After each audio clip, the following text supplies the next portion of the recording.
बोलो सच्चे दरबार की जय, बोलो माँ शेरों वाली की जय जय माता जी। क्या आप जानते हैं माँ ब्रह्मचारिणी के बारे में? तो आइए जानते हैं माँ शक्ति के ब्रह्मचारिणी रूप के बारे में। कठिन क्षणों में संबल देती है माँ ब्रह्मचारिणी। दधाना कर पद्माभ्यामक्षमालाकमंडलू। देवी प्रसीदतु मयि ब्रह्मचारिण्यनुत्तमा। माँ दुर्गा की नवशक्ति का दूसरा स्वरूप ब्रह्मचारिणी का है।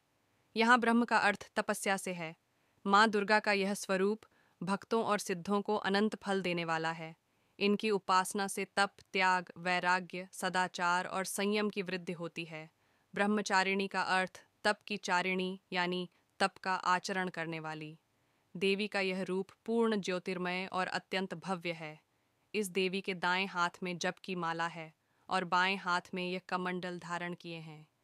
पूर्व जन्म में इस देवी ने हिमालय के घर पुत्री रूप में जन्म लिया था और नारद जी के उपदेश से भगवान शंकर को पति रूप में प्राप्त करने के लिए घोर तपस्या की थी।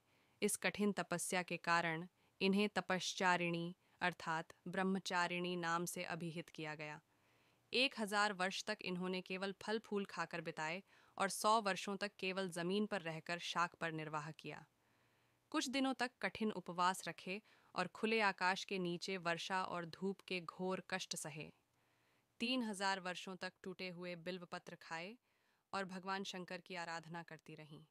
इसके बाद तो उन्होंने सूखे बिल्वपत्र खाना भी छोड़ दी। कई हजार वर्षों तक निर्जल और निराहार रहकर तपस्या करती रहीं। पत्तों को खाना छोड़ देने के कारण ही इनका नाम अपर्णा नाम पड्डायच गया। कठिन तपस्या के कारण देवी का शरीर एकदम क्षीण हो गया।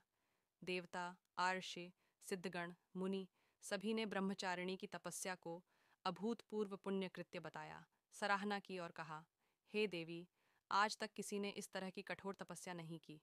ये तुम्ही से ही संभव थी। तुम्हारी मनोकामना परिपूर्ण होगी और भगवान चंद्रमौली शिवजी तुम्हें पति रूप में प्राप्त होंगे। अब तपस्या छोड़कर घर लौट जाओ।